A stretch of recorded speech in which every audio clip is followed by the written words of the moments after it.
શાસ્ત્રો મુજબ ભોજન લેવાના 5 નિયમો। 1. સૌથી પહેલા ભોજન મંત્ર બોલવો। માનતા મુજબ ભોજન પહેલા મંત્ર બોલવાથી ભોજન શરીરને લાગે છે।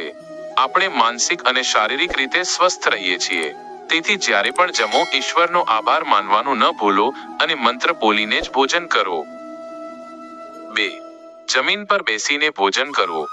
શાસ્ત્ર મુજબ મનુષ્યએ જમીન પર બેસીને જ ભોજન કરવું જોઈએ। આવું કરવાથી પૃથ્વીની સકારાત્મક ઉર્જા પગ દ્વારા શરીરમાં પ્રવેશ કરે છે। જમતી વખતે મનુષ્ય સકારાત્મક રહે છે, જે તેના શરીર પર સાનુકૂળ અસર કરે છે। 3. એક સાથે 3 રોટલી ન લેવી જોઈએ। શાસ્ત્રો મુજબ જમતી વખતે થાળીમાં એક સાથે 3 રોટલી ન પીરસવી જોઈએ। હિન્દુ ધર્મમાં પૂજા પાઠ કે કોઈ પણ શુભ કાર્યમાં 3 નંબરને અશુભ માનવામાં આવે છે।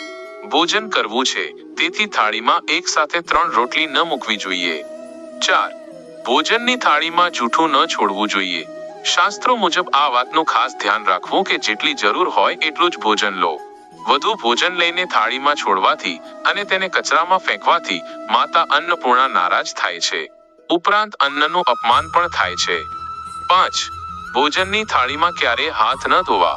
ધાર્મિક શાસ્ત્રો મુજબ જમ્યા પછી ભોજનની થાળીમાં ક્યારેય હાથ ન ધોવા જોઈએ। આવું કરવાથી માતા લક્ષ્મી અને માતા અન્નપૂર્ણા નારાજ થાય છે, જેના ખરાબ પરિણામો મનુષ્યએ ધન હાનિ થયા ભોગવે છે।